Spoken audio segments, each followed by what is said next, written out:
Candy, can we begin now? Sorry, yeah. Okay, it's okay. Okay, so we will start our coil program for this morning, and we will record it for the documentation. Yeah. Okay. Good morning, colleagues. Welcome back to coil program, which is forum learning, sharing knowledge, and sharing experience between universities in the Faculty of Psychology, Unika Widya Mandala Surabaya, and SLC Bangkok.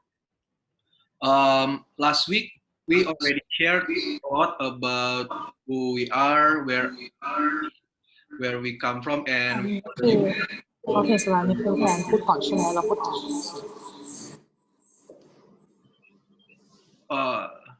can you hear me? Yeah. Okay. Yes. Last week we have also become know with each other. So the hope is that even through the online condition like this, we can still build emotional closeness to one another. Last week we have already learned also about COVID pandemic situation that has changed many things in various aspects of our life, right? And one aspect that is changing and which we may pay more attention to is how we apply health protocols in our daily life. So today we will learn from each other how to apply healthy behavior, both in our daily life, when we go to school or when we go to work or we go to another place, how we can apply this healthy behavior. So for today's agenda, there will be mechanisms of our activities. For today, we will divide into several activities. First is lecturing, and second, we have project presentations from students and discussions, and after that, we make some conclusion and assignment for the next session. Okay, let's start with the first activities. So before we start, who not already on their cam, please turn on your cam. Okay, good morning everyone.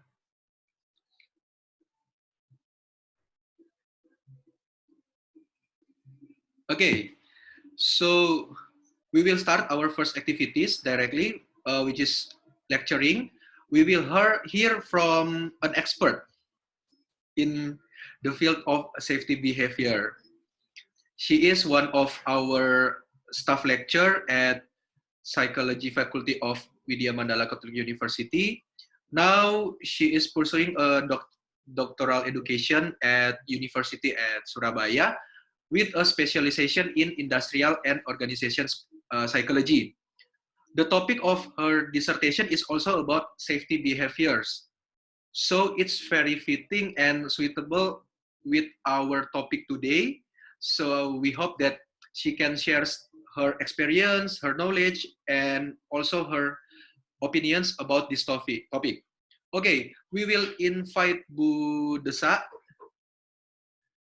Bu Desa will welcome you and will share about safety behavior.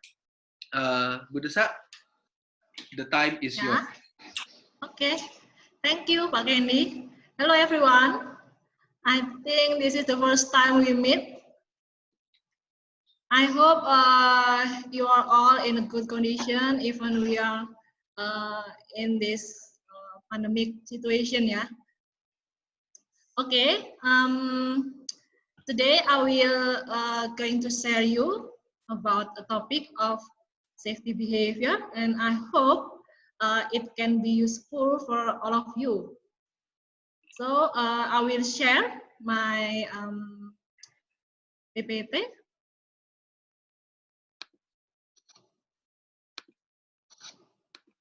Okay.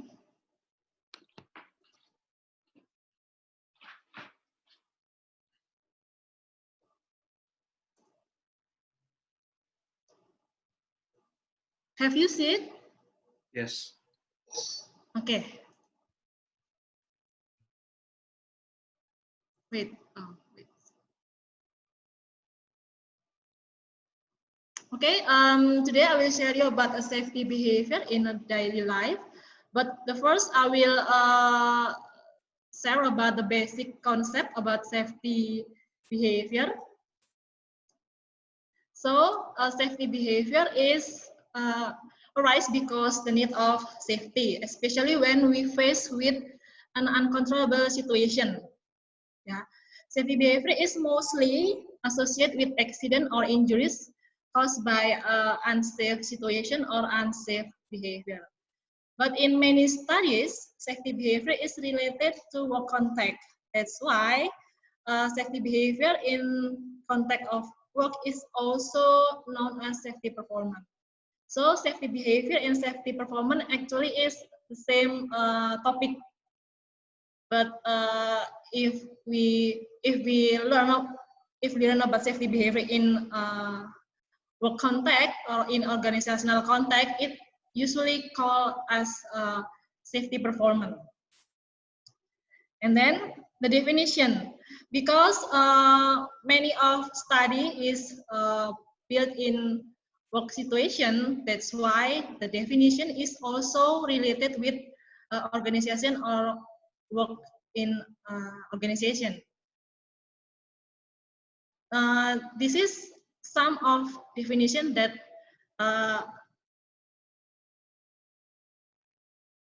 that I can share to you. To support the safety behavior is to support occupational safety and health in doing work.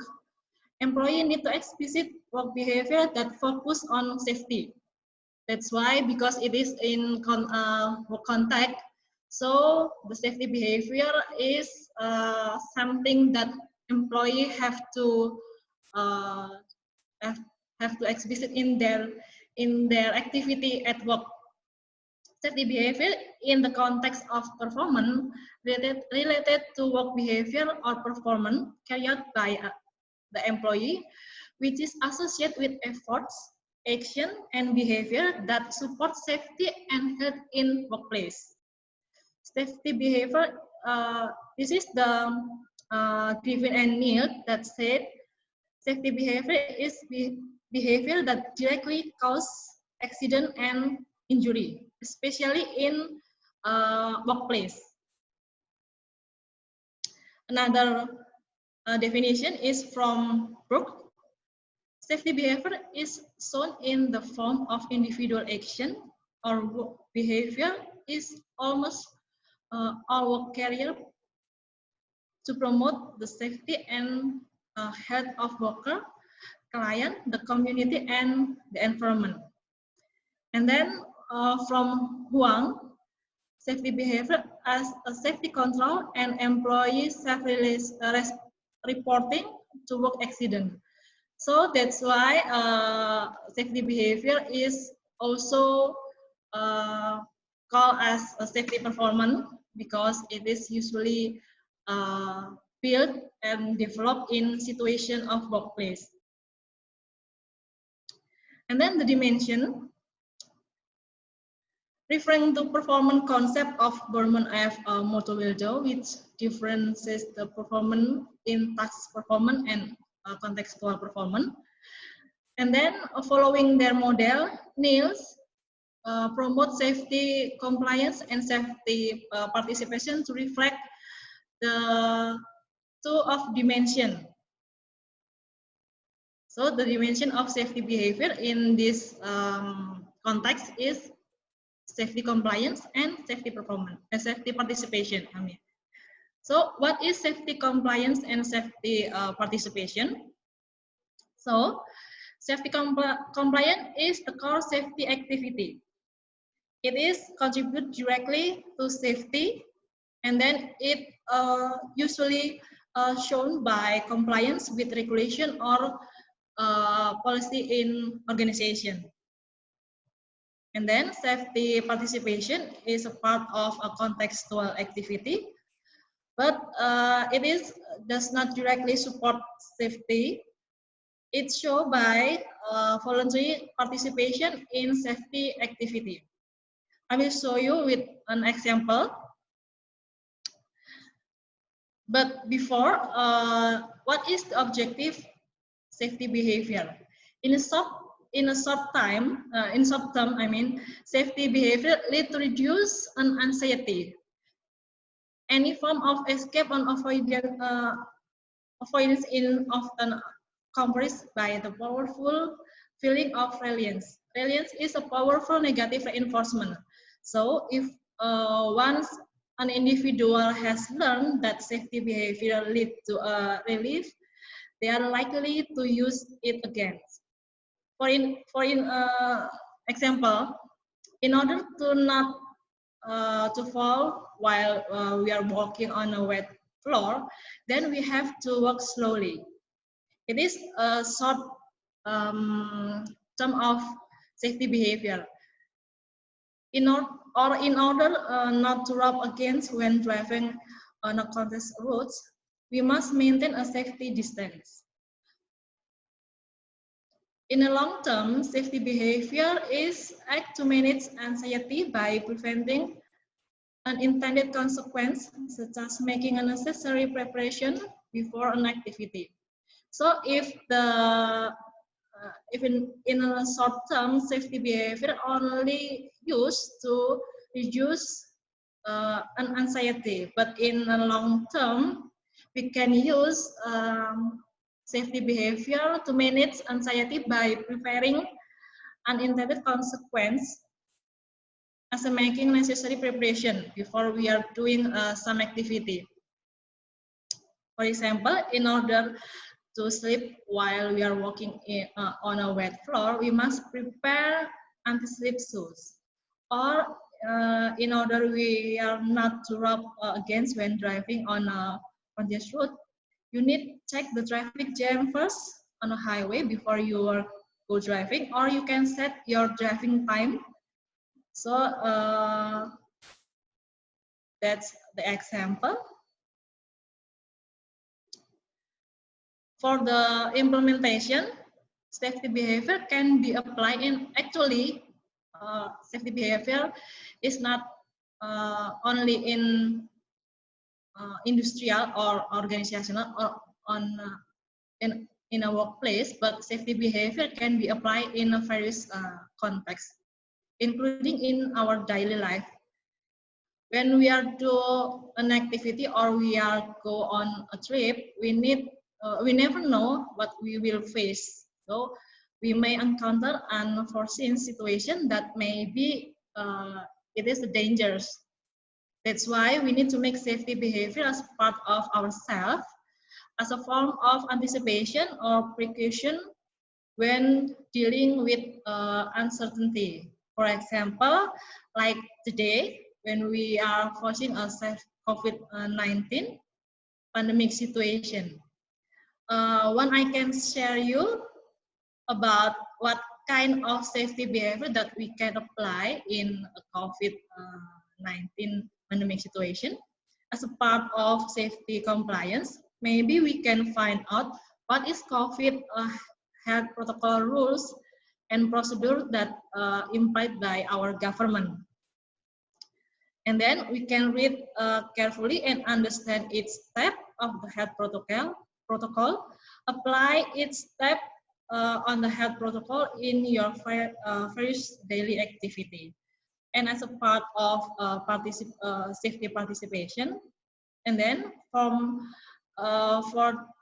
the protocol rules and procedures, you may share the information about that protocol with people you know, or you can encourage them to also follow each step of health protocol in their daily activity. And you can remind anyone if anyone act outside of protocol, health of protocol. So I think that's what I can share you about safety behavior. So this is a simple quote about safety. That's it, Pak Candy, I think.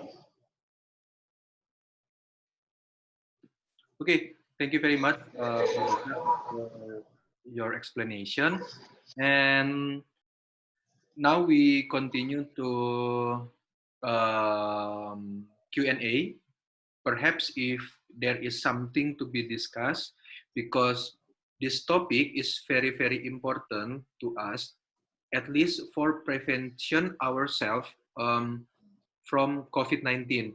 Even though many countries, even though many cities, especially at Indonesia, but I also want to hear from Thailand. At Indonesia, by data, we don't know exactly how much the rate of COVID-19 for now. But Budesa explaining about safety behavior can be one of solution to prevent us from COVID-19. So if you have something to discuss, please feel free to ask Budesa about this topic. Go ahead.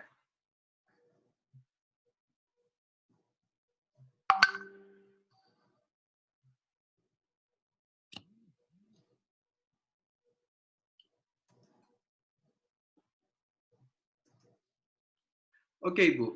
Perhaps I would like to start with the questions before our colleagues will also ask you. Yeah, I heard that in safety behavior there are two dimensions that we can apply in our daily life to what I mean to apply this psychology variable. There are safety compliance and safety participation. Could you explain and what I mean? Could you explain about how to implement the safety participation in our daily life, especially for students? Okay, safety participation and safety compliance. Yeah. There are the dimension of safety behavior. For the student, I mean in this COVID-19 pandemic, safety compliance you can apply by, that's like what I'm said before. You should know what is the regulation or the rule that your government play in your community. And then you must know what kind of step of health protocol that you have to follow. And then because of course we want to keep healthy, and we would not want to one of the patient of the COVID-19. So we must follow all the instruction about how we can apply or how we can do our activity in this pandemic COVID-19. So, I mean, first you have to know what is your country regulation about safety and health protocol, and then you must learn about it, and then you can apply it and follow all the instruction in your daily life. And then because you also want your friend or your family in a good condition, I mean safety also from the COVID-19, so you can share your information about protocol, health protocol to your family or your friends or your community, or maybe people that you know that they have to know about the protocol. Share the information with them. You can discuss with them, and maybe you can make some campaign or some information that you can also share it with another people. So not only you with your close community, but it can be shared to another people. So another people also know um, how to how to be safe in this pandemic. And then you can encourage them not only share your information, but you can also encourage them to um, apply that protocol health step by step. And then you can remind if there's anyone that may be not doing some step correctly. So I think that's usually we can apply or we can do to make another people also have their safety behavior. Okay. So you said that each country, Indonesia has already health protocol, ya, Bu Desa, ya. Hmm. Okay, perhaps Yeah. our friends from Thailand, could you share about how you implement or what is your health protocol at Bangkok, at Thailand? Maybe I can share you about Indonesian regulation. One of regulation that usually apply in work place. Wait.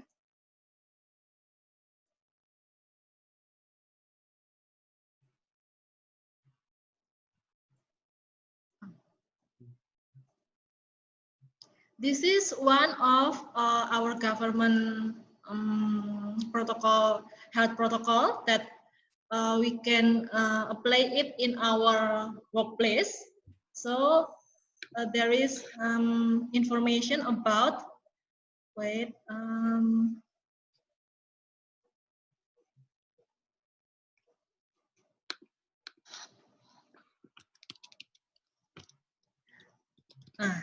this is about, oh wait. I mean, not this, oh, this. Okay, this one is a procedure that all the employee have to follow to in a COVID-19. So in the workplace, there is some of regulation that a company or industry have to follow about safety and health protocol. And then this one is for the employee. So what they have to do when they are come to workplace, that one of the regulation is they have to use mask, or they have to clean their hands before they come in to the office or to the company. They have to physical distancing with their friend, and they can socialize and educate their employee about safety COVID-19. So this is one of the regulation from our government about protocol, healthy protocol for COVID-19. In workplace, I mean, there are health protocol in education area, but this one is in the workplace. For the yes, yeah. Okay, so our regulation in Indonesia actually, but Bu Desa has already explained you briefly about how to implement the safety behavior in workplace or in school. Our government has just launched the campaign about how to implement the safety behaviors. So, how about at Thailand? What is your health protocol that the government has implemented at your country? Perhaps you want to share.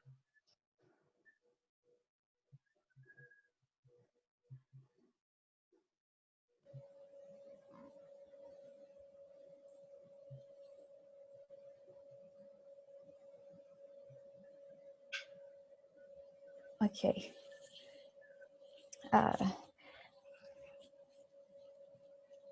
In Thailand, we have to wear the mask whenever you are go out or you are with others. You have to wear a mask all the time, and social distancing. So when we have lunch or have breakfast with friends, we have to make the distance between each other, like about one meter. 1 meter. 1 meter. And in the workplace and everywhere, they will check the temperature, your temperature before entering the office or visiting in various places, and check in. So the government will know that you go in that time, you are where you are at the office or the department store like this.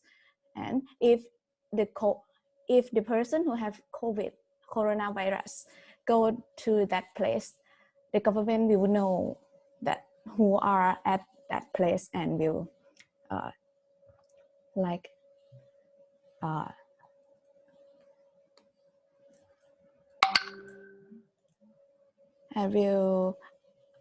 and you have to self-isolate from the other for 14 days like this. And the workplace must have the alcohol gels on the side for employee to easily access like this. Oh. Okay. Okay, so I would like to add more. Like we have like daily announce from the Ministry of Public Health for like how many infected for today, and like the data will be correct to make like a state quarantine for 14 days. And then they apply, as you know, from 2 months ago, Thailand locked down the country, right? So like close student, like we locked down. So that the phenomenon that we found in Thailand in the workplace, so we changed. I think almost 60 to 80%, they change the pattern of the daily life, like students learn from the online, and for the work we work from home, and the grocery like 7-Eleven have the limit time to close or open, and like the fashion, some clothes or not the grocery, we close on like the barber, salon, we close it on. We open only like some food and grocery, something like that, and we stay in Thailand and we live in that way almost 2 months. Then we open some school, and then the more normal life we call like new normal way to live like that. Like Ajahn Gam said that we nowadays in Thailand it's like the rule that when you when you go out in the public, like the mall, in the transportation, or just some grocery store, you need to wear the mask. If you don't wear it, you cannot entry to that place. So nowadays we stay act like this in Thailand. Can I add something? Thailand is lucky that they have a government that listens to the Ministry of Public Health. Okay, so the protocol that was initially implemented was heavily influenced by the Ministry of Public Health. Okay, so that's why COVID-19 was controlled in Thailand. Okay, so immediately the government implemented all the rules that they mentioned, wear masks. It wasn't like complete lockdown. It was just a slow lockdown first. Okay, so everybody, since Thailand is used to wearing masks because of the PM 2.5, Yes. so it was easy for everyone to use a mask. Okay, so everywhere you can see the alcohol gel. Everywhere you can see posters telling us physical distancing. Everywhere you can see people when you enter, even the sky train, or there is always, Transportation. yeah, any transportation, any buildings, you have to have your temperature taken. Yes. Okay, so after that, they stopped entry of anybody in Thailand. So they closed Thailand, all the borders were closed. So we are, in a way, in a bubble, we are safe from the others, from other people that are coming in. Although there are instances that after they were quarantined, they were still found out to have COVID-19.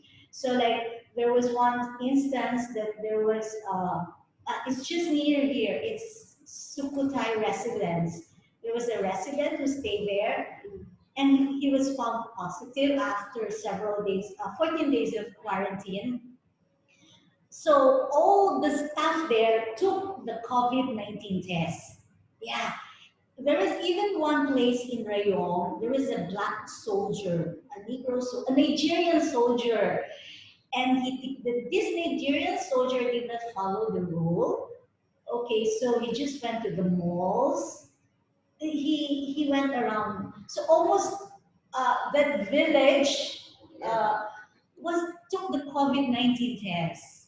Okay, so they're very strict, and the government listens. That's one thing that's very good here in Thailand. They listen to the Ministry of Public Health. They really work hand in hand. So that's why COVID-19 is Not spread. yeah, it did not spread that much. Yeah. So far we don't. We only have cases of those coming in Thailand. Yeah. Some tourists or Yeah, some like diplomats who are Diplomat. coming back, okay, to work. Thai people who work or study abroad, they come back, but they need to be quarantined. But sadly, there are cases now that they cannot pinpoint why they are positive after finishing the quarantine. yes. But once they found out, they really test the people around. A lot of people. They do And this. I think, yeah, No, no, no. for free, the testing. The testing not for free, but in the first time the testing is quite limited because we don't have so much for like for like for example, like some people they just got some of a cold and they panic that oh my gosh I'm now in COVID-19, so people run out to hospital and ask for I need to test some COVID-19, I need to test some COVID-19. So The testing kits. the testing kit and the testing kit is the price is so much expensive. Yeah, it's expensive. And they have some limit for specific case. But now I think we for the test kit is okay now. We can manage it and but I heard some from like government plan. Thailand always aware because we need to like we would like to Careful. to open the country Yeah, for tourists. for welcome tourists again because now like how to say The economy. the economy in Thailand we depend on the tourism industry. about 70 or 80% now. So once we lock down the country The It's economic will the help. most business that affect. So now we have some plan that we will open and to open the country, open to resume the business again, but uh, the safety in the country always the important thing to aware. Okay, thank you for the explanation from Ajan, of Ajan.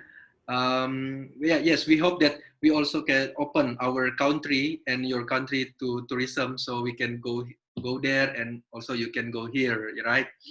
And but the good point is, from your explanation, that you have high awareness from the COVID, and that's the positive things. Thank you very much for the sharing. And Bu Desa, Ireland has questions for you. Actually, I want to ask something related to safety participation. Please go ahead, Ireland. Oh, okay. Okay, am I audible? Yeah, you're audible. Okay.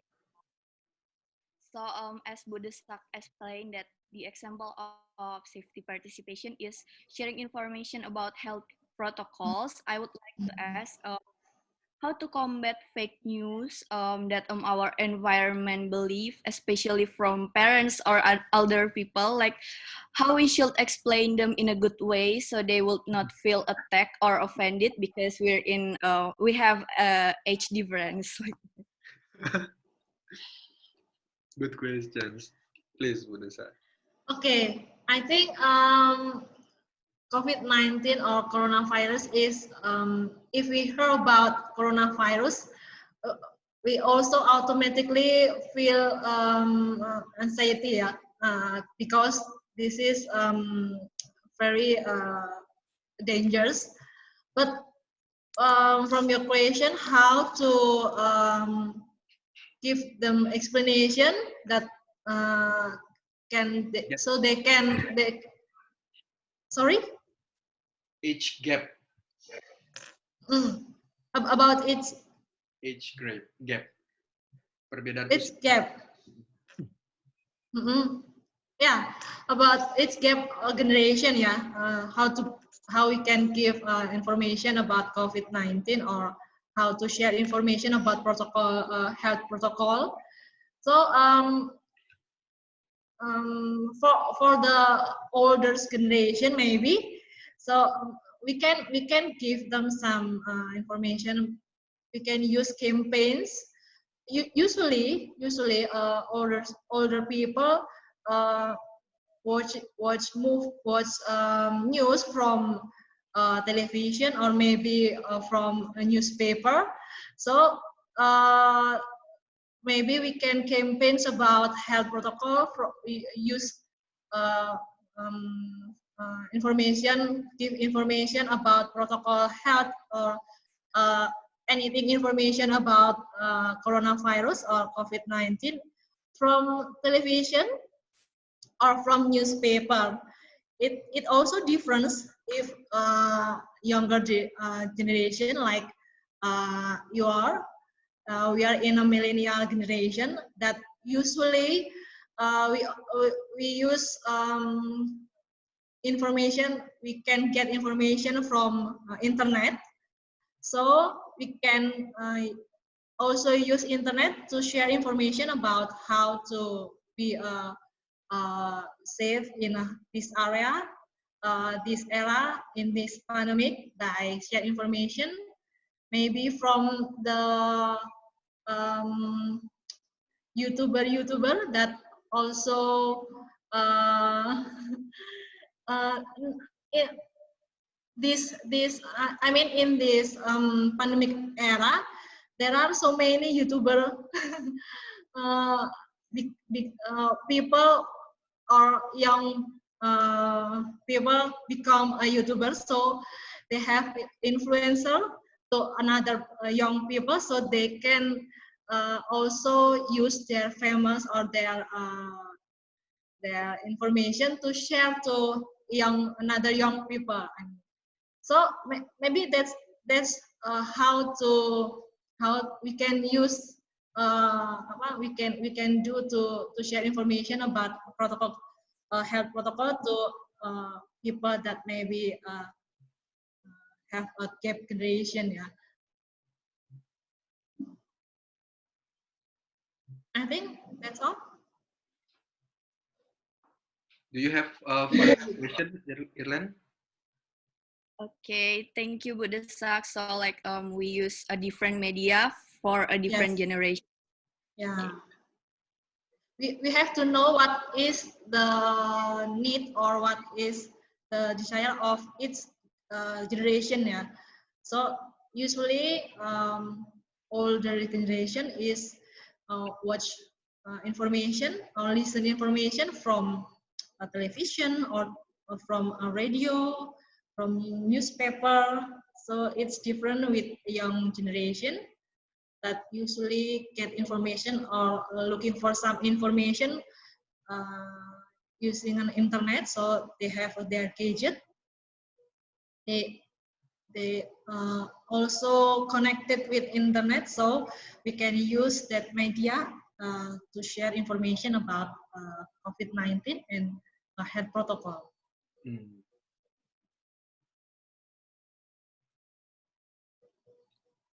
Okay. Okay, thank you, Bu Desa and Irlan. Okay, for the last questions, if there is another questions from you guys, from the students.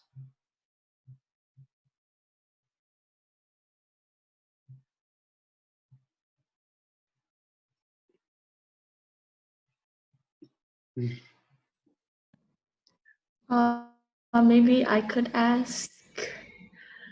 Is it okay? Okay, please, Gabby. Okay, Gab. Um, Safety behaviors is for people who are anxious about the situation. So how about people who aren't anxious or people who don't believe that COVID-19 is real? How do we make them implement the safety behaviors? Okay, what a tough question. So yeah, we know that there are some of people that not believe about safe. About coronavirus or about COVID. So it becomes one of the challenge for us who know about coronavirus. This is the challenge to make them know that coronavirus exists. So, and it is not uh, it is something that we have to pay attention because it is not it is very dangerous. Uh, so how we can give them this information? Yeah, maybe we have to share all. We can also share information um, about coronavirus. So we have to patiently give them information. We show them that coronavirus is exists. There is some patient that with coronavirus. Also, there is many cases that many people that not safe because coronavirus, and then what they can do to still safety from this pandemic. So I think we can do is only just give them all the information, make them know, make them believe with data, not only with talk about coronavirus, but we show the data, the the information from another country maybe that we know that coronavirus not only in Indonesia or in Thailand. Yeah, it is in around the world. So we can give them that data, we can give them that information. And coronavirus is very dangerous because there are many cases that not safe from this coronavirus. So yeah, by the time they will know that they will learn that this is the danger situation that we have to pay attention. I think it's not easy. It's not easy really. It's very difficult because some people I know that they don't believe about coronavirus or COVID-19, so they still go out without mask or without health protocol. But we have to patiently give them information and data that this is the real situation. I hope that answers your question, Gabby. Okay, Mr. Sak. So that means we just have to be able to share the data so other people can understand how important and how dangerous COVID-19 is, right? Okay, thank you, Mr. Sak. Can I add something to what she shared? Sometimes it's so difficult to just, you can give all the safety protocols, okay, but it goes back to the culture and the personal belief of the person. Yes. Like, like now what's happening in the Western country. You tell them to wear masks, but it's against them. So you're not free. It's against their freedom. Okay? So it goes back to the belief of the person. Okay? Now we see in the Western country, they have a third wave now. Their cases are increasing. We have now more than 600,000 cases per day all over the world, more than 600,000 per day. And the deaths are also increasing per day now because of what's happening in the Western country. These Western countries, they want, we're free, always freedom, freedom, freedom. So it goes back to how they are as a people, what is the culture they were brought up. Okay, here in Thailand, maybe because I don't know the generation now, but they're very hierarchical. They obey their government. Okay, I hope you listen. they they follow. They immediately follow. So implementing a safety protocol is it depends also. Like Japan is very after safety. Okay, so it depends on the country. I remember one time that I do not know if you hear that.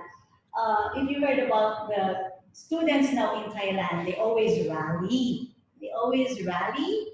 Okay, they have like the mob, and then okay, somebody trying to call. And then there's this mob. You know what? There was like the soldiers spray them with water. Yeah. Spray them with water to stop them from rallying. Okay. You know the next time they rally, they were wearing helmets. Wearing the mask. Wearing helmets and umbrellas. They come prepared. They're very conscious of their safety. Yes. They stand for it. And then they'll go to rallies. You just, in Indonesia, how is it when you rally? You just go, because I remember in the Philippines, okay, we go to rally and then the police will spray water on you.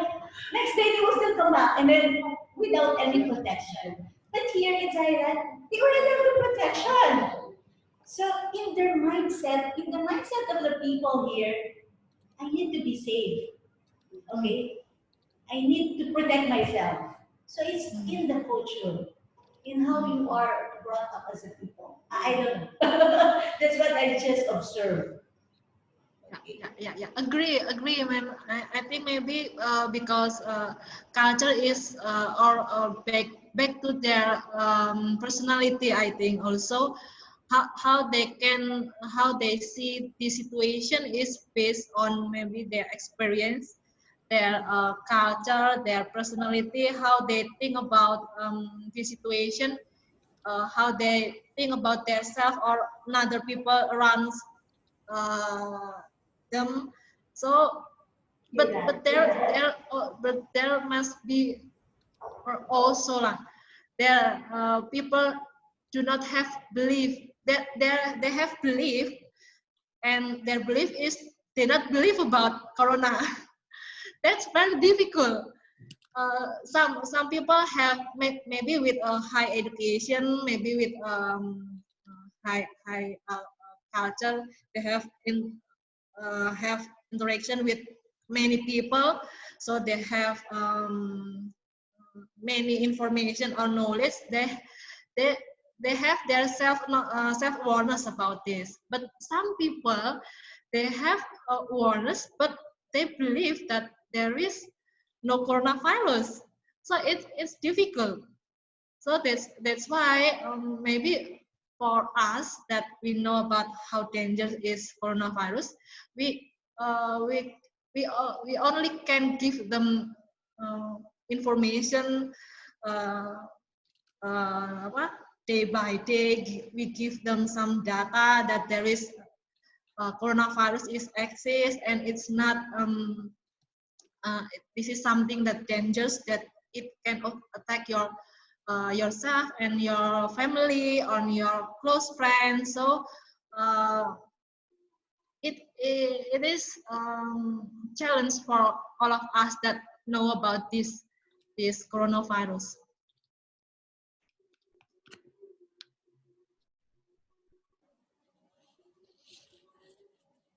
Okay. Okay. Charat, do you have more questions for Buddhisa or students? Okay. Buddhisa, actually, and guys, actually when I was at Manado 4 months ago, I took online transportation, and the driver actually lecturing me. He said that COVID-19 is a fake. It's not true. It's a conspiracy.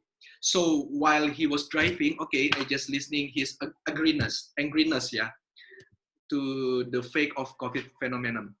Actually, and on my opinion, many people don't believe on this situation because of many factors, yeah. One of them is they actually afraid. They have anxiety on this condition. So that's why they show denial, but by arguing that COVID-19 is not real. But when we learn and heard from Buddhasa about safety behavior, even the COVID-19 it's not real for some person, at least we have to try to obey the government regulation about health protocol. We also can participate actively to apply this safety behavior by sharing our family or our related person to obey this health protocol.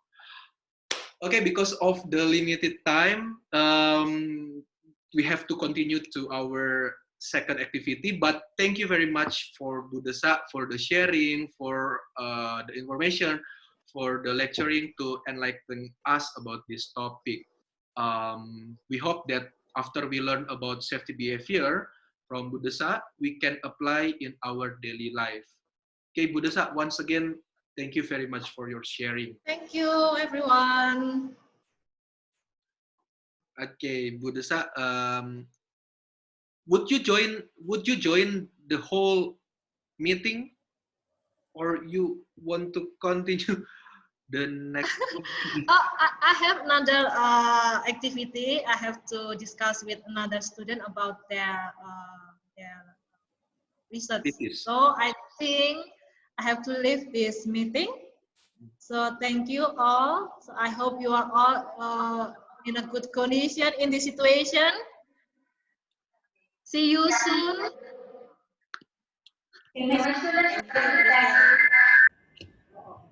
Okay. Thank you. Okay. Thank you very much, Budesa. See you again. Thank you. Thank you, everyone. Mr. Star. Bye-bye. Bye-bye. See you around. Okay, guys. So now we directly proceed to our second activities, student presentation. So which group will presentate the first? Who want to be the first to presentate the assignment? What is the best practice in your daily life to implement or to apply these safety behaviors? Please, who want to be the first? We give you around 5 minutes, perhaps, Bu Eli? 5 minutes to Yes, yes. the presentation, each group, yeah? Yeah. Okay, Yeah. go ahead, please. Who want to be the first? Who want to share? What is the best practices to apply the safety behavior in our daily life? Which group want to present it? Have a presentation? Um, we want to present first. Okay, please go ahead. The time is yours.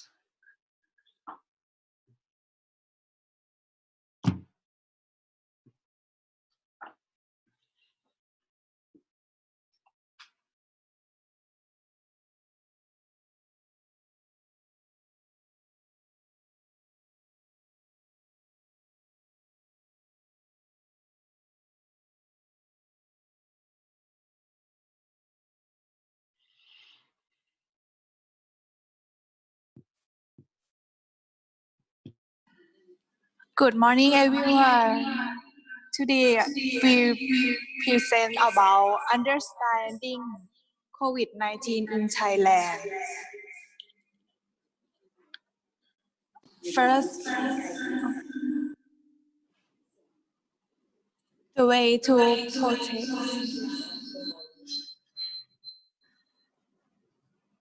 First, wash hand often with soap and water and use alcohol gels. Second, always wear face mask. Third, have social distance 2 meters. Fourth, eat hot food and use serving spoon. Fifth, do not share personal items with others and always following the information from home.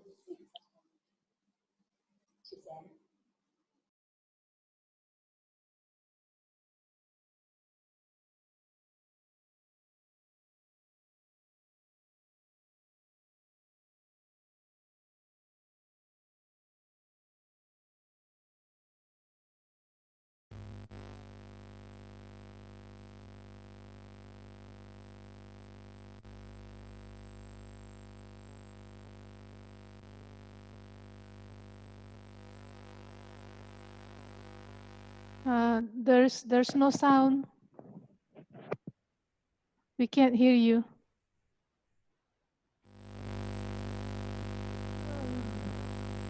I'm sorry. No, there's no sound now. I mean, the sound was not echoing anymore, but now we can't hear anything.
Hello. Hello. Yes, we can hear you. We can hear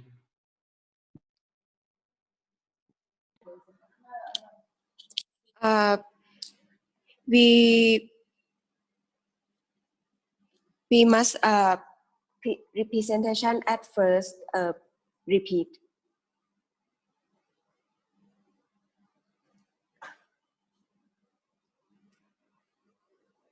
No need. You can continue with your presentation. Oh, okay, continue. Okay. Okay, and the third topic as a adaptation for us as a student. When we are online learning in the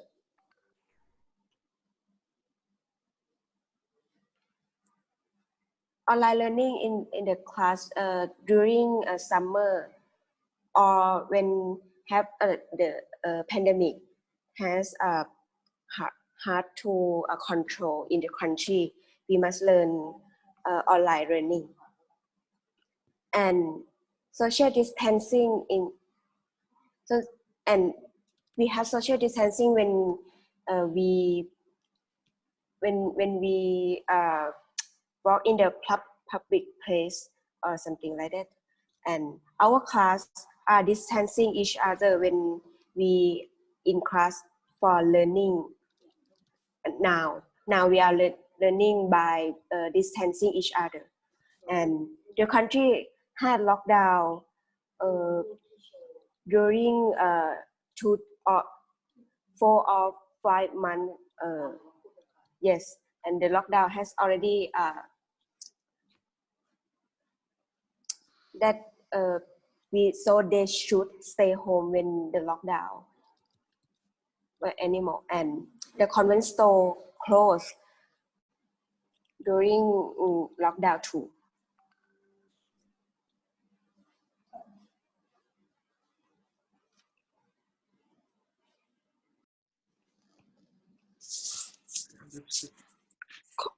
Quarantine is defined as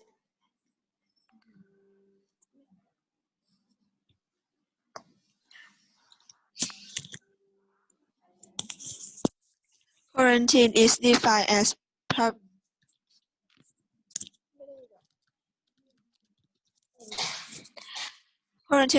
as public health practice used to protect the public by preventing exposure to people who have or many have an infection disease such as COVID-19. What is the ASQ is a process of quarantine at government accredited hotels in Bangkok at the traveler's own expense for non-Thai nationality travelers. Many hotels and hospitals launch alternative state quarantine packages for those returning from abroad. These hotels have been approved by Thailand's Ministry of Public Health and the Ministry of Defense.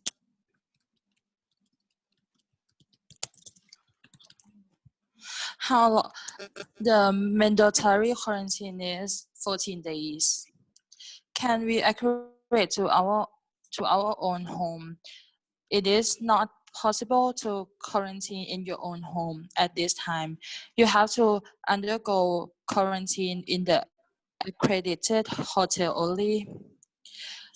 How much is the cost of ASQ? The cost may vary depending on the hotel, with a price range from 28,000 baht to 220,000 baht for the 14 days mandatory quarantine, with better facilities, good atmosphere in a clean and safe environment.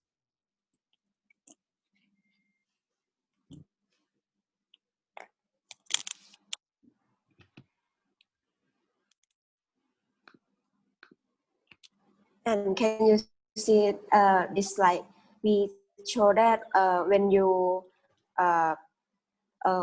go entrance our college, there has screen point when you are entering our college that you must check your temperature.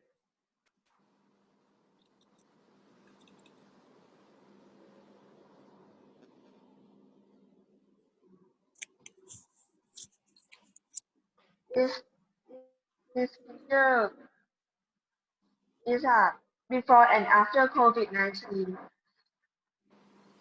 Uh, Before COVID-19, students can eat have lunch or breakfast together, but after COVID-19, the table can sit only for people uh,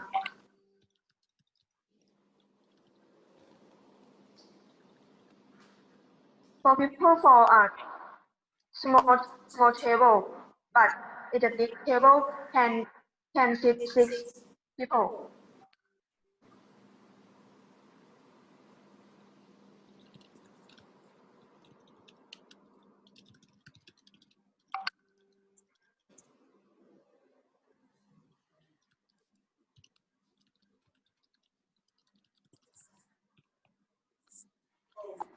And can you see that is this picture?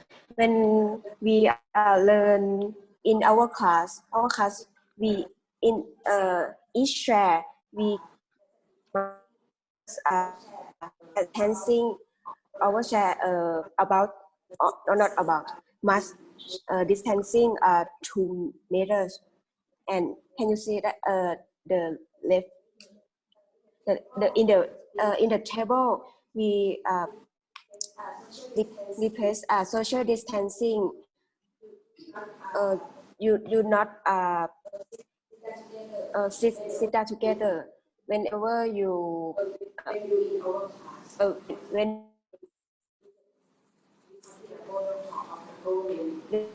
because it is a protocol of the going that they said before.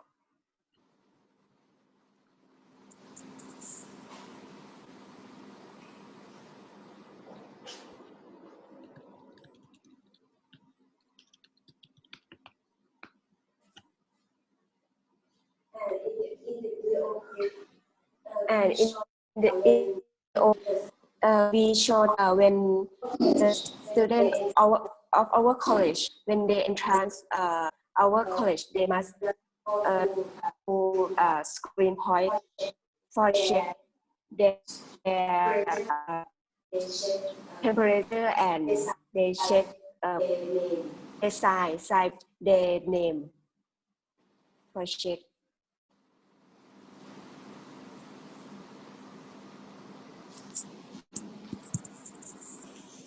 Next is obstacles. The first section is tourist section. It is one of the main income in Thailand. When the country is shut down, hotels have number of tourists going down, so they don't earn the money that made their business difficulties. We have less number of tourists, so it decreased the income, and many business have to close because they don't have enough money to run the business.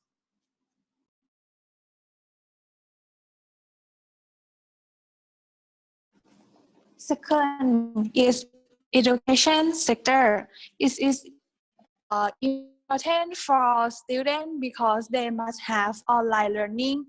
The problem some students cannot afford their computer, so they cannot learning very well. And students encounter technical difficulty while it may sound not qualified.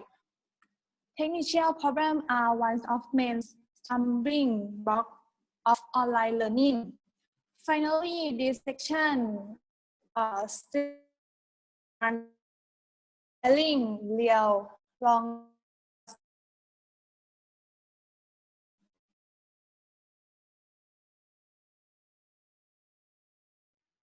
And this third and the third is the transportation sector.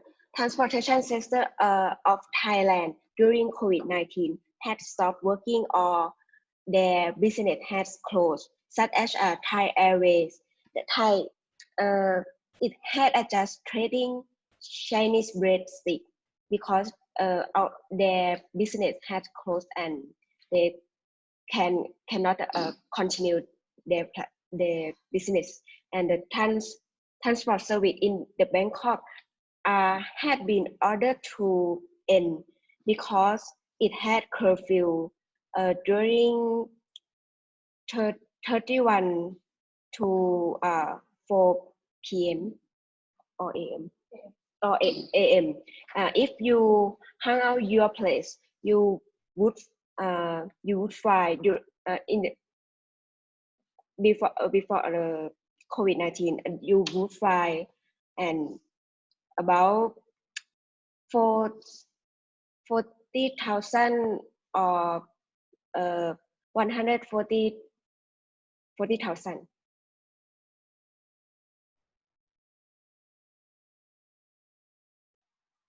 The last sector is economy sector.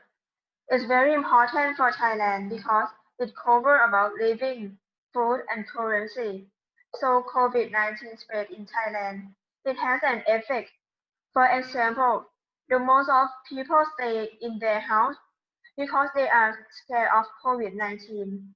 So many shopkeepers couldn't sell anything, and that made the currency couldn't circulate.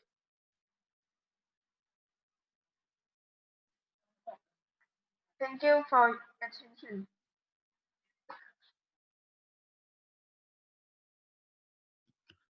Okay, thank you very much for your comprehension So now explanation. we can So we can, hear. yeah.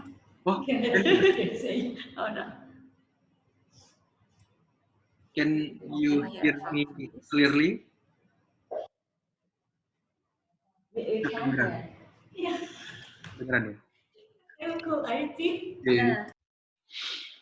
Okay, thank you very much for your comprehension explanation. So we can getting know how the Thai people handle for this situation, and also the situation of each sections. So before we continue the presentation, just like I said last week, but Mr. Chukiat is not here, yeah. I will send you some link, and please go to the link, and we do on that link, okay? And it have to be do to all participant on this forum, including the teacher, including the Ajahn, okay? So I forward to you the link of YouTube. It's called Gummy Bear. It's kind of dance. Bu Eli, don't you turn off your camera? Okay. Please, all of you raise up, stand. Can we stand? Okay. Please stand. Okay, please stand up, stand up. Come on. We're still young, so we have to move and we have to do activities. So please click on the link and be prepared to play the videos.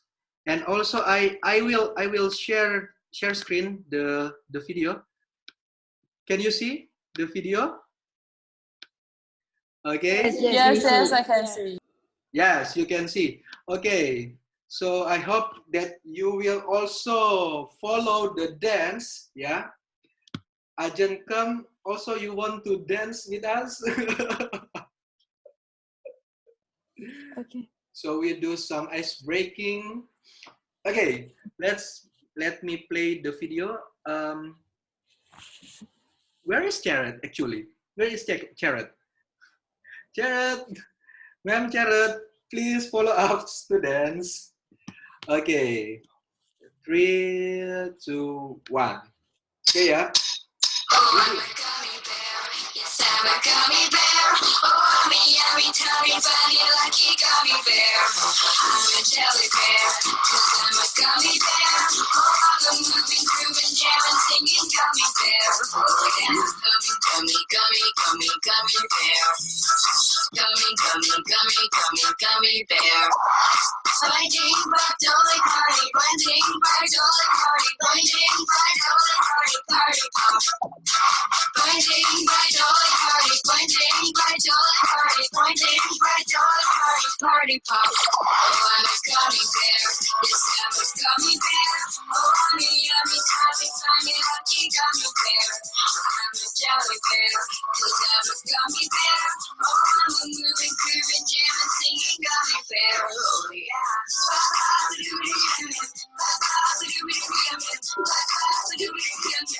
times you can ride me. Three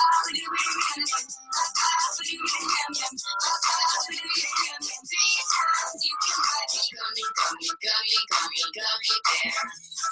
Gummy, gummy, gummy, gummy, gummy bear. And then you want gummy Roxy, you're right.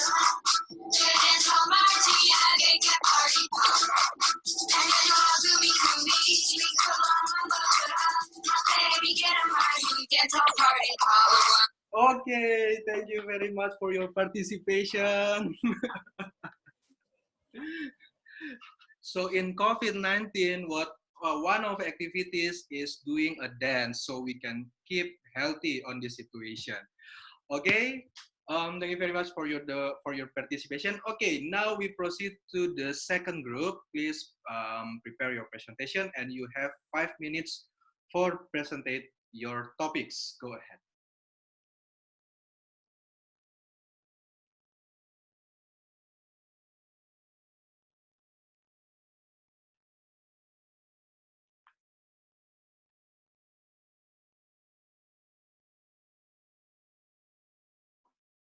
Supposing presentation. Okay, Irlen.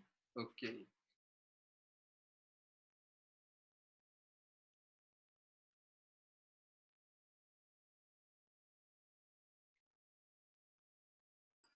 Is it in full screen or just my full desktop? Your full desktop, I think. But it's okay. We can see. Okay, wait a second. Try to.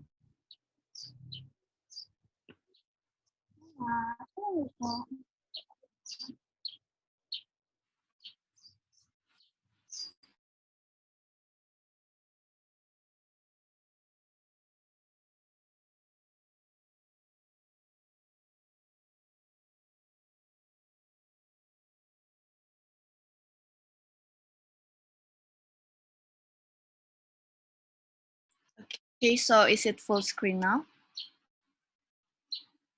Okay. Yes. Perhaps Kristantia will do the presentation first. Okay, so hello, good morning all. So in this time, we are from Widya Mandala. We will present about situation during COVID in Indonesia, concept of safety behavior in workplace and campus, and the best practice of safety behavior and workplace and campus in Indonesia. Okay, next Iklan.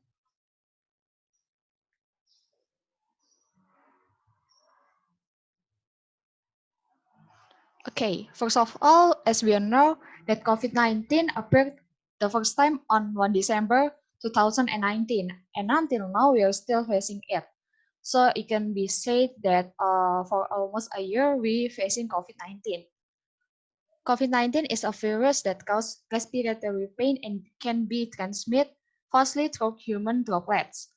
Due to very fast transmission process of the virus, until now, there are with more than 52 million people in the world who confirm COVID-19, and in Indonesia there are 452,000 people who confirm COVID-19 too. So, can you next the slide? To reduce the transmission of COVID-19, its government in the country makes its own policy.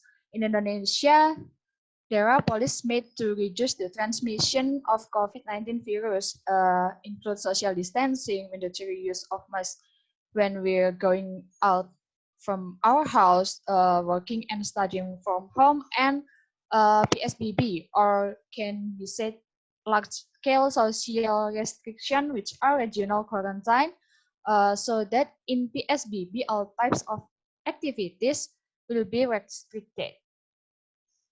Okay. All right, I will continue the presentation. So first of all, I'll explain a little about safety behavior during COVID. As mentioned by Ms. Desak before, safety behavior is a form of anticipation or precaution when dealing with uncertainty to reduce our anxiety and fear level because of the widespread impact of COVID-19. Based on Knowles and Ola Tunji's study in 2020, feeling anxious and concerned about the widespread impact of COVID-19 leads to behavioral change. Some of them are becoming maladaptive. One example is OCD cases are also increasing. Usually the OCD cases that increasing are based on contamination, such as they will do such as excessive hand washing or frequently disinfect main surface. Continue. And the first safety behavior during COVID-19 in the workplace. So I'm not gonna explain it in detail because there's so many things such as policies and regulation that has been made during pandemic. I'm just gonna explain briefly like what's on just like in the file. So first of all, reopening workspace, some regulation and policies has been made by WHO and ILO about how workplace should be open during pandemic to reactivating their economies. The economies in many countries. So before opening the workplace, they should do some workplace risk assessment to know the risk level in that workplace. Second is develop action plans to prevent and mitigate COVID-19 as part of business continuity plan.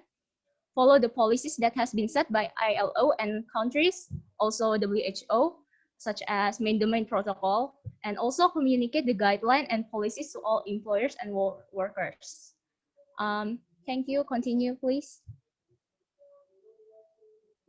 And yeah, this is the cover of ILO's policy brief.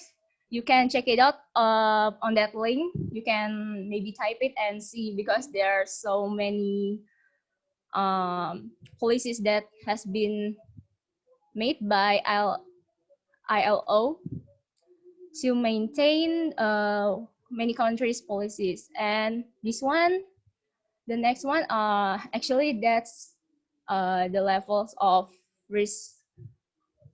The risk, the workplace can check how risky their jobs are by using risk assessment. So it divides into 3 levels: low exposure risk, medium exposure risk, and high exposure risk. And each level can be each level can be different by how they are, if they have many occupational contact, or maybe they're such as like high exposure risk, the job will more likely have a contact with objects or people that are contaminated. So they divide it by the risk of getting contaminated. Okay, continue. Okay, so how to do the safety behavior in workplace? The first thing first, we need to learn and do the main protocol and occupational safety, such as the main protocol, like we keep maintaining social distancing 1 meter, or keep using masks, wearing masks where distancing is not possible, frequent hand washing or disinfection with alcohol-based hand sanitizer, and also we can do some temperature screening in workplace even though it cannot detect all cases. And also in Indonesian, I didn't put it in the file though, I'm sorry. In Indonesia, just like Ms. Desak explained and show, we already have some regulation and policies about safety behavior in workplace that has been issued by Health Ministry. The Health Ministry also issued a guide how to stay safe during the new normal order while maintaining the economic activities. Okay, the next presentation will be presented by Gabby. Okay, thank you, Patsy. So for now, it's Indonesia. In Indonesia we haven't really started school yet, so we're still going online. So we haven't met each other yet for a very long time. But this is taken from from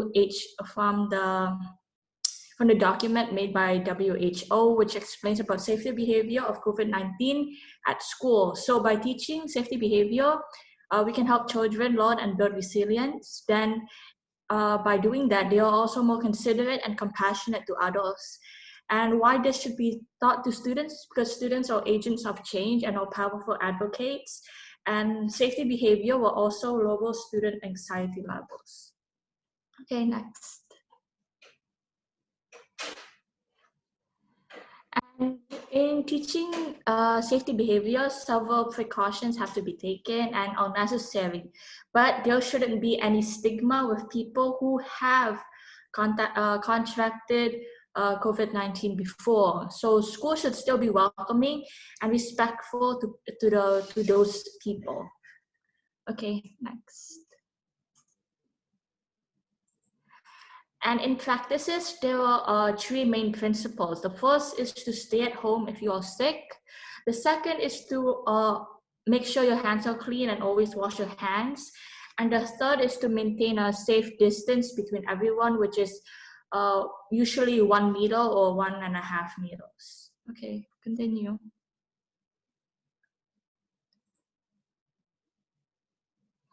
And these are the steps for administration, teachers, and staff at the school. This is what they should know. So, which is they should know basic COVID-19 info. School should minimize gatherings or events. So there shouldn't be any like sport days or events that don't have to be there. Teachers should also avoid unnecessary touching with students. Schools should disinfect railings, toilets, tables, or toys, or stuff that likes to be touched by other people. Students' tables should be at least 1 meter apart to prepare necessary items to help with the cleanliness of the school. Schools should also plan ahead with school policies or their attendance. And teachers, other than providing health education to students, should also help students in their mental or psychosocial needs. Okay, next. And then for students themselves, as being agents of change or powerful advocates, they should be able to share information with other people on how to prevent the spread of COVID-19, and to also follow good practices such as coughing, such as if you sneeze or you cough, is you do it into your elbow. Also, it's also normal for students to feel sad, angry, or anxious, and we should talk to people about how we feel about the situation. Okay. I think. Okay, so since my friends has explained safety behavior super detail, I'm just going to add some points about best practice of safety behavior in the workplace and school. So actually, students in elementary school or middle high school has a different challenges with young adults like us in the university. Elementary or middle high school students tend to not be as well educated as university students. And when it comes to facing this pandemic, if we're talking about students from elementary or middle high, we have to combat their big stigma about this COVID-19 that most of young students believe, because to explain this pandemic situation, we have to explain to them with a proper language so they could understand. And as my friend Gabi has said before, that they are agent of change and we should really focus on to combat the stigma.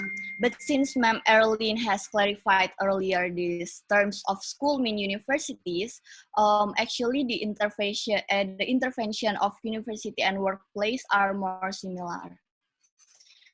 Nah, so the best safety behavior that we should probably apply is providing resources and a work environment that promotes personal hygiene, such as provide tissue, trash can, hand soap, because to combat this pandemic, the first thing that we need to do is to start ourselves to create a healthy habit and providing equipments, so it will be easier to memorize um, what what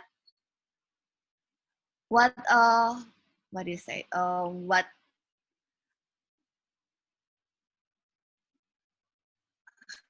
okay, let's just skip that. And the next is requiring regular hand washing or using of alcohol based hand rubs.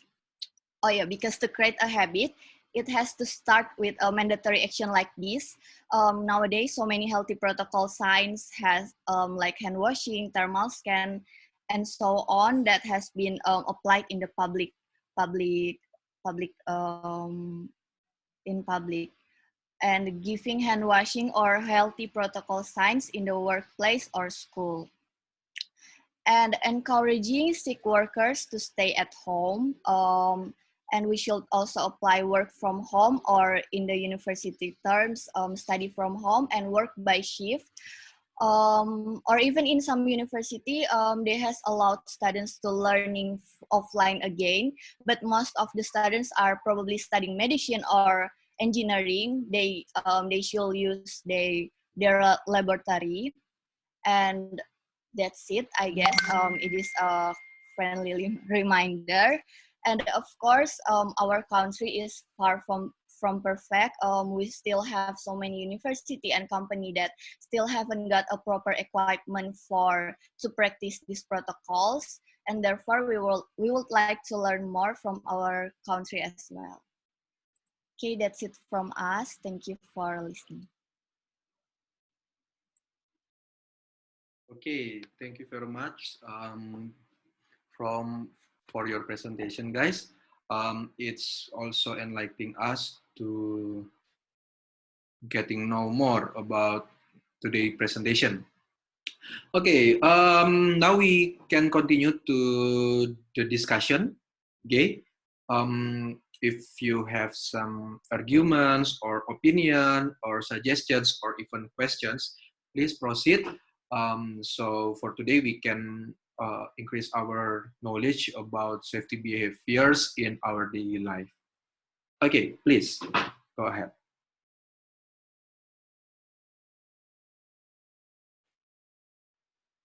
Don't be shy, just try to ask something or to give opinion. Okay, please, Gabby, you have some to say? Sorry for doing it again, but I have an opinion. So maybe the question is like, why do some countries we still have to do it online? Well, like, and why do some other countries they can already start with the offline schools? Like, what? Wait, Melandas, what is the standard for like for knowing how when to start or when to not begin? I think maybe that could be a discussion, since it's kind of concerning on how we have Indonesia is not able to begin with offline schools yet. Okay, very good argument. Gabby said that what is standard of that we can use to make online school or offline school or online activity or offline activities. Somehow, for your information, at Indonesia in general, the school still school from home, right? But at some place, they already go offline without any publication at our media. Just as Ireland at her place, some school has already offline. Sure, yeah. And even in kindergarten, would you share something, Ireland? Actually, I have my younger sisters, and she already went to school, but it was like only for 3 to 5 hours learning. After that, she will return to home and studying from home.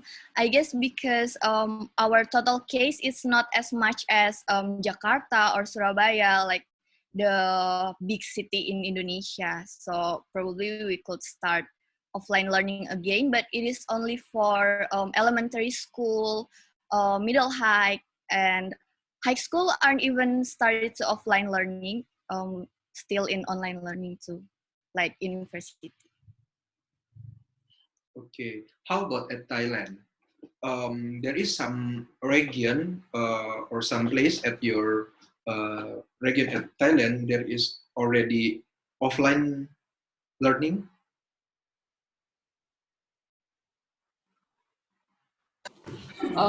For us is 100% offline already. Already. But how about the implementation of health protocol of each of the institution? How the implementation of health protocol at the school? Do you know some information perhaps?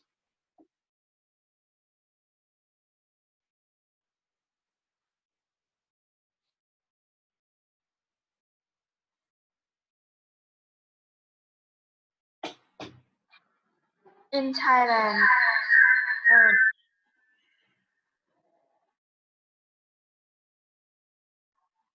in Thailand, the school student always wearing masks and stay have a distance social distancing Hmm.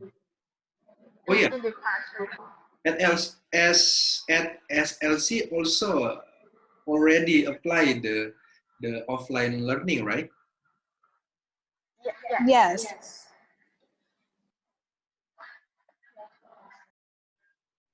Okay, please have discussion, student.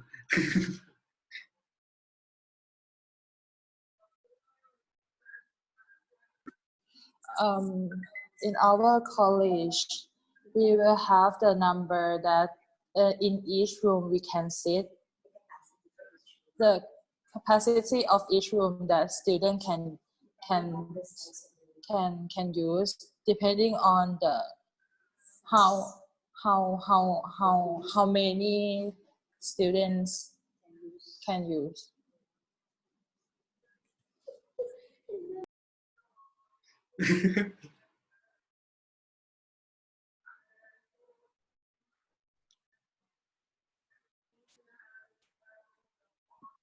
Okay, so I would like to ask about how long did you study offline?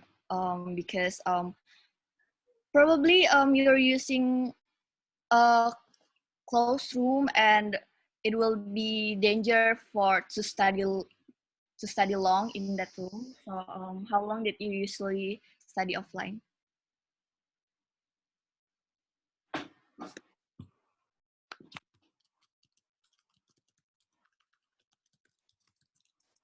We offline about 3 months. Start Okay. at August. So per day, like 3 to 5 hours per day, or how long? We have a normal class. Like if we have after day, for example, if today we have class from 8 to 4 in the afternoon, we will always stay here to learn on site, not have online anymore.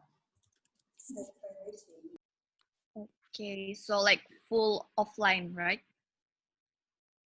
Yes. Okay.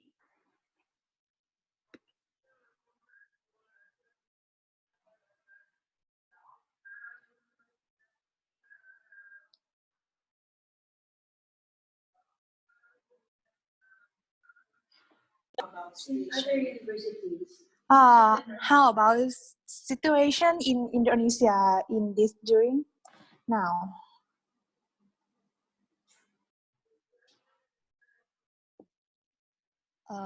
In Indonesia, in university and high school, we still apply online learning. But I heard from my other friends, she's studying medical school, medical studies.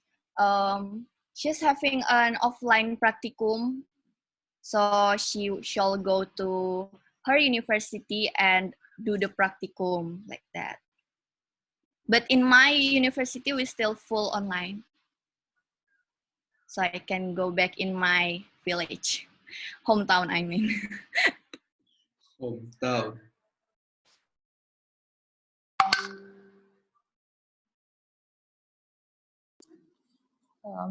What do you think is the main reason that Indonesians have high number of population that having COVID-19?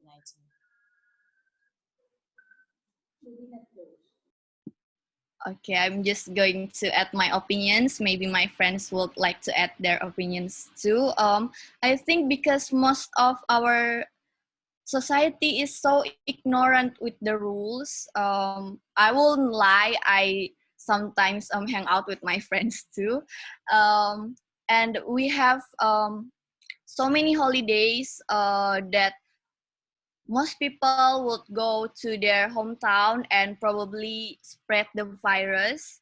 And I think that's what it started. As the pandemic, before the lockdown, most people go to their hometown, and that probably caused more cases to raise like that. I myself go to my hometown because I'm scared, and my parents are scared to leave me alone in Surabaya.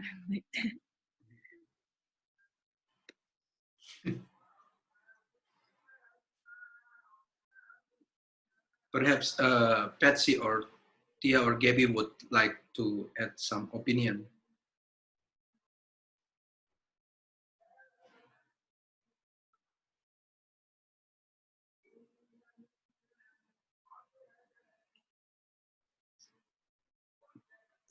Okay, same with England before, sir. So before lockdown, Indonesia lockdowns, I returned to my hometown too because I'm scared in Surabaya and my parents scared too if I'm alone in Surabaya.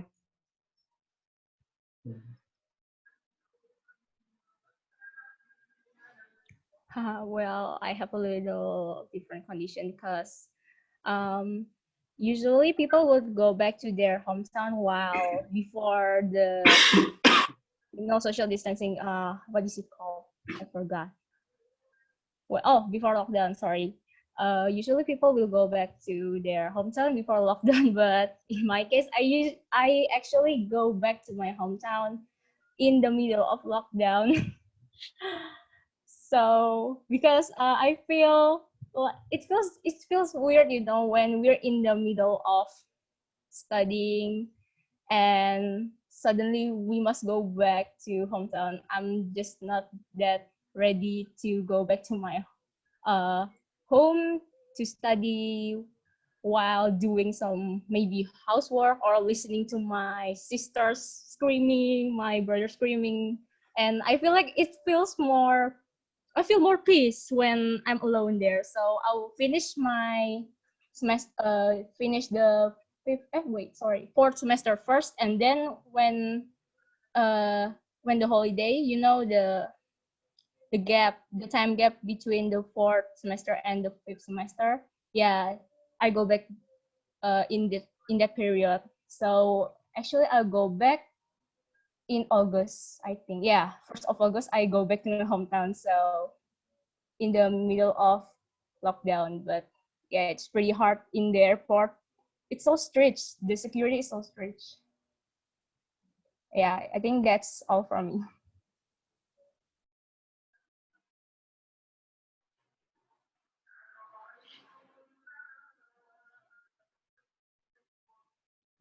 Okay. I think I'm totally agree with Please. Patsy.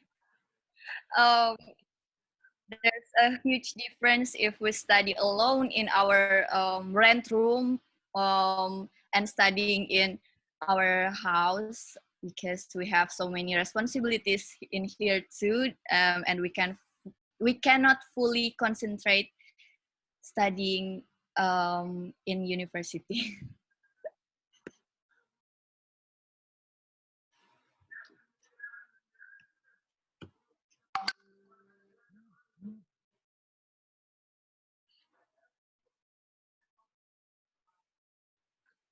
Okay, because of the limiting of the time, we have to continue to another activity. But I hope that our discussion about how we can implement or apply this safety behavior can continue in line forum. So as we learn now, we also have responsibility, moral responsibility, first to apply this health protocol, and second to deliver, to share this health protocol to our relative, so we can getting help. This pandemic will over, and we can continue with our daily life, yeah, with our daily normal life. Okay, thank you very much for your sharing each others, so we can learn from you also. And now, Bu Erlin would like to share something for you. There is some form that we can do. And Bu Erlin, please, the time is yours. Okay, thank you, Pak Andy.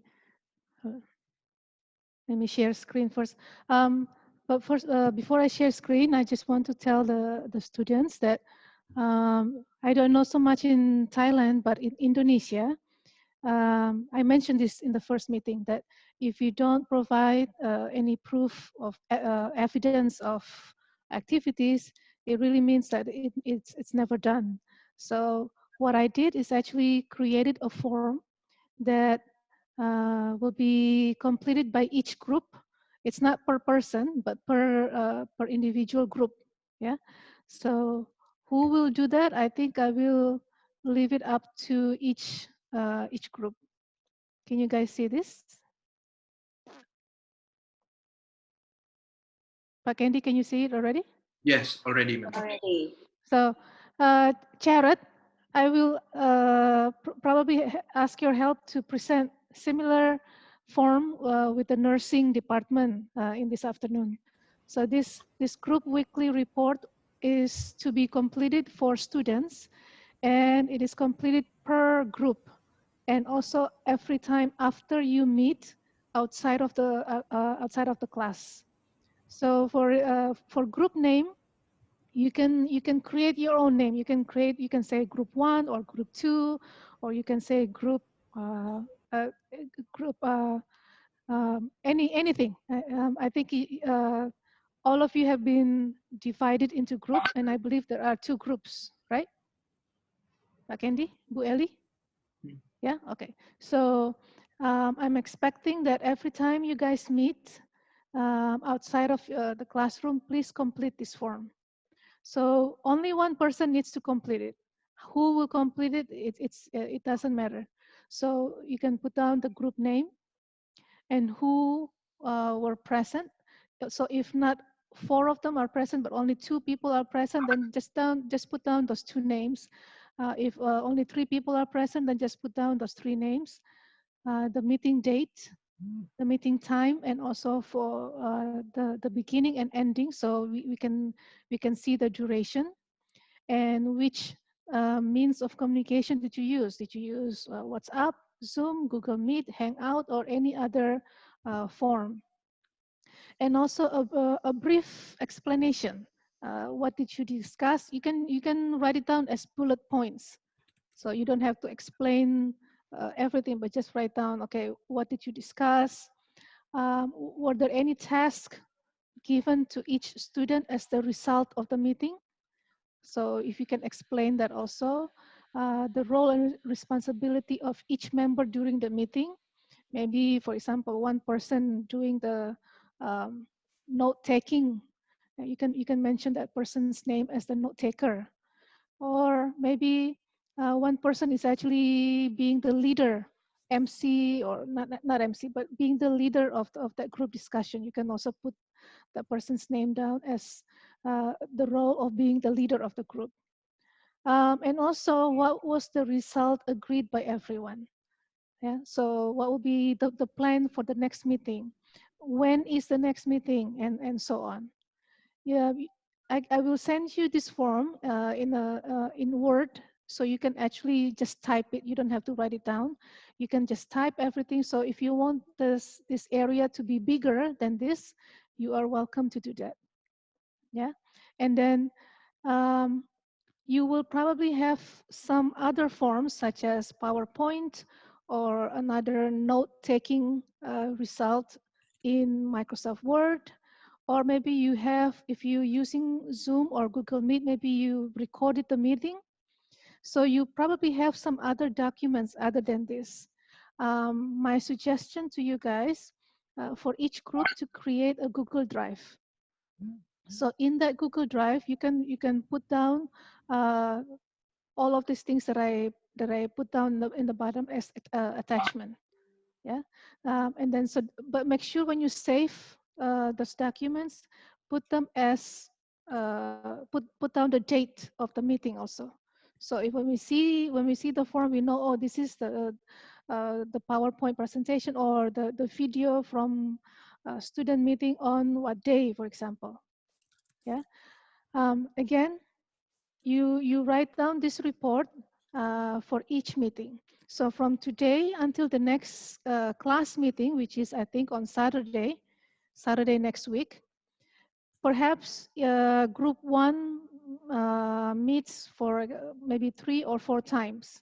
Then that means that you will present 3 or 4 reports, depending on how many times you guys meet.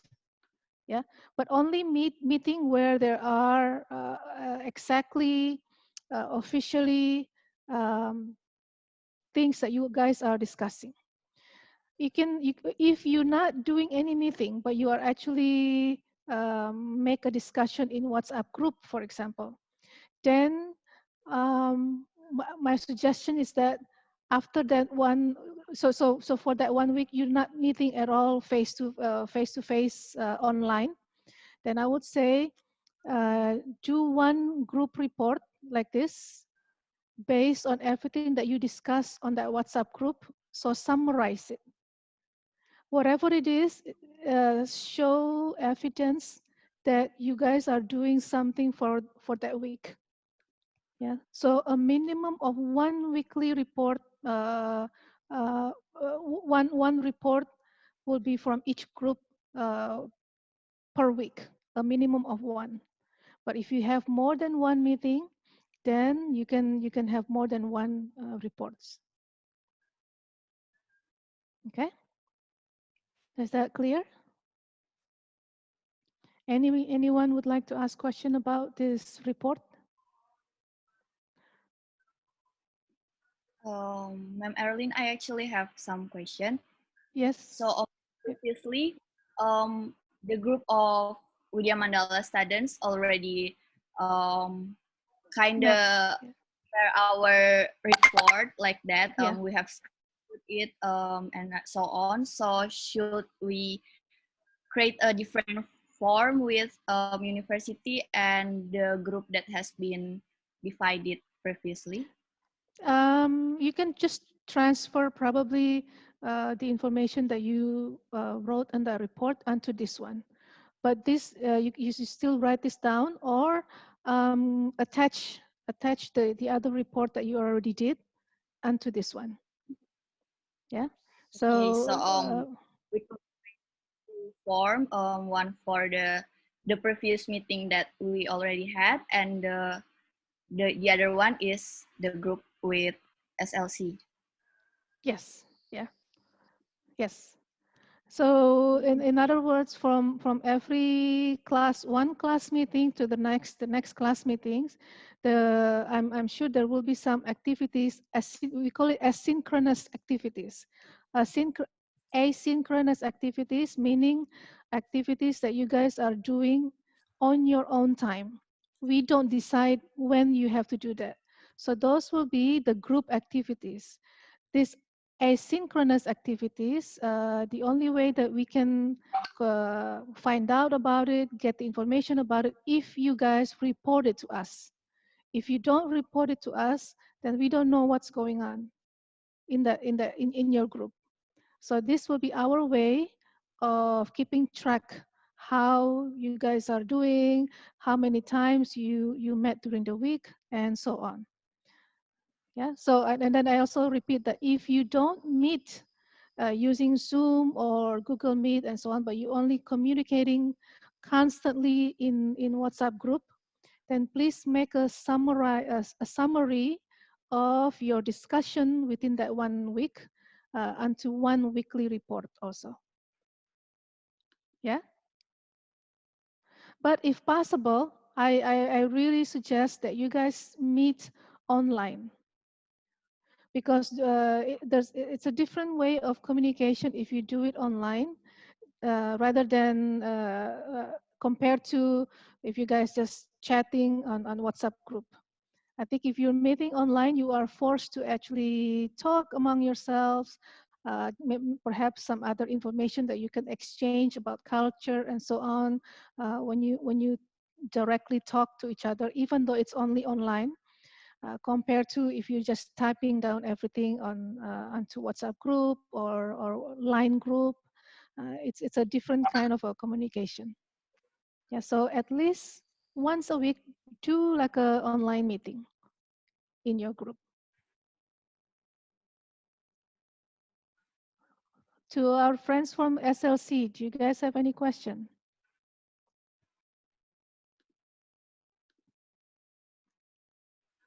Jared, do you have any questions? You'll be doing this in nursing later this afternoon, Jared.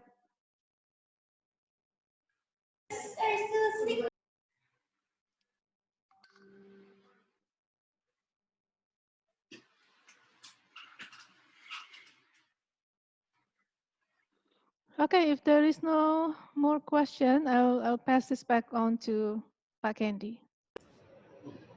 Okay, thank you, Bu Erlin. We back to our discussion. So just for reminder for you, every activity that we do, we have to record it. Okay. So now, Ajankem, would you like to share about the assignment for next week? Okay. Time is yours. Let me share the screen.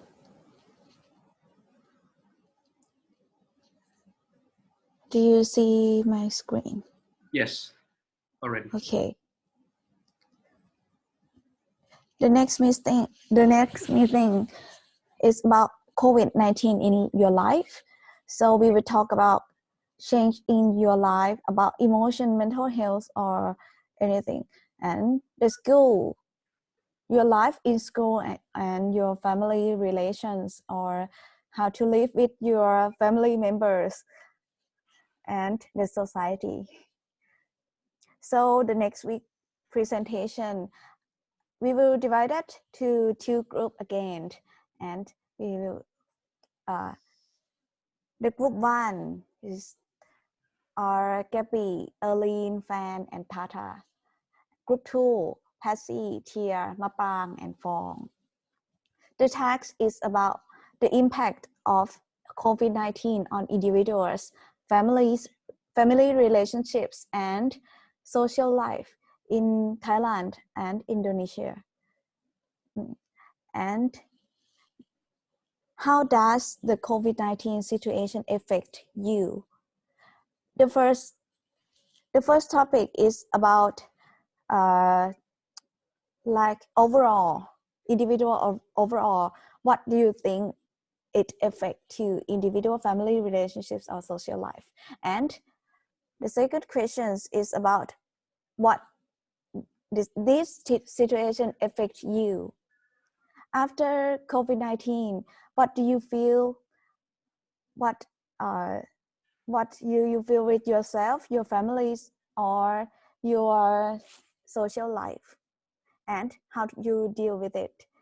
Like you study online from home. What do you feel? You can concentrate.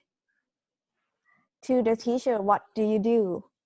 What did you do? And or if you bored, you can go anywhere to hang out with your friend. What did you do? Like play Instagram or create something in the TikTok application like this. This is 2 tasks to present next week. And I have the task for the final meeting. Is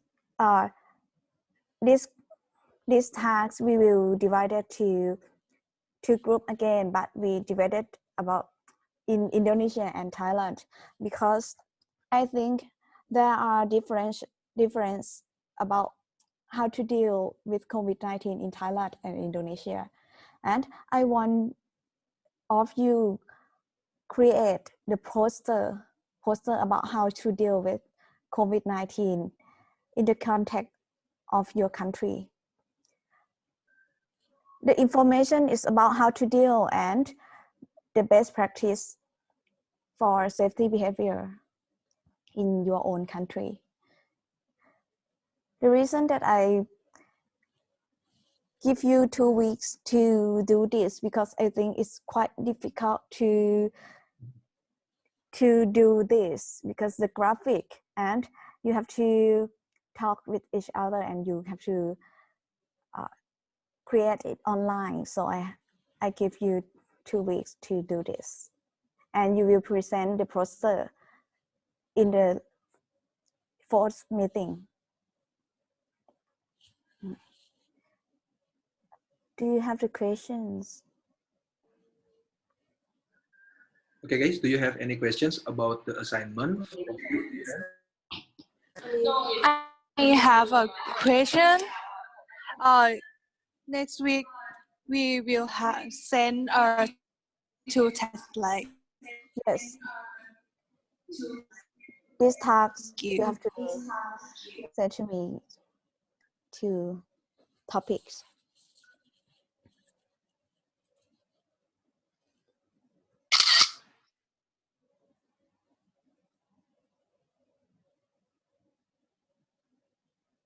Any questions? Another questions, guys, from the assignment? Previously we had another assignment as well. We have to submit it in 21.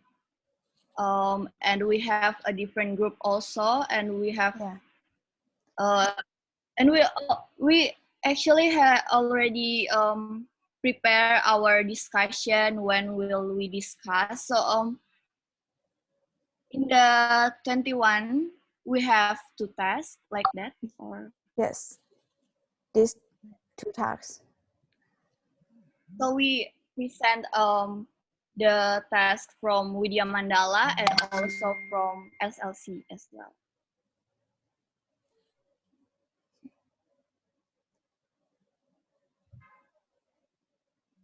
Like yes. Can I add Really, please. some information?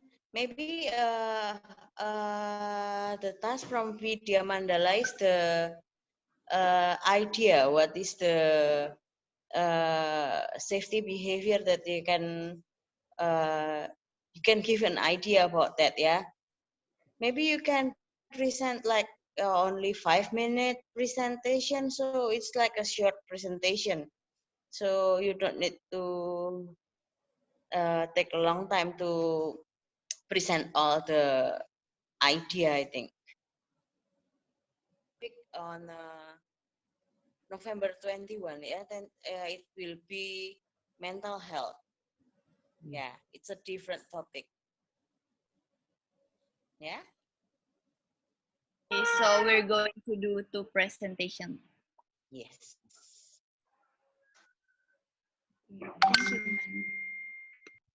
Okay. Okay. That's if you don't have any questions, thank you Ajenkam for the assignment presentation. And just for the reminder, for next week, SLC will become the host of our session. Yeah, we already sleepy. Yeah. Okay, after this we can continue with our lunch. Okay, I know that we already something in our stomach. Okay, thank you very much, guys, for our activity for today. I hope that we can learn. I hope we can implement of all that we have already learned about safety behavior today. And I'm really sorry that I cannot join you for 21st because some activities scheduled before. But I hope that we can meet at the final meeting at 27, right? 27. So keep in spirit, and you can learn each others. Feel free to ask and discuss outside of the Zoom between Indonesian students and Thailand students, because this COIL program is the facilitation for you to interact between another countries. This is a very good experience for you. Okay, that's all from us. Perhaps from Ajan or from Bu Erlin. Bu Eli, do you have some adding information? No?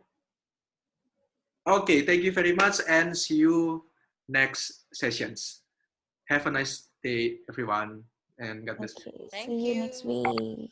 Bye. Thank See you you. next Stay week. healthy, stay Thank safe, you. everyone. Bye-bye. Bye Goodbye. bye. Yeah. Bye.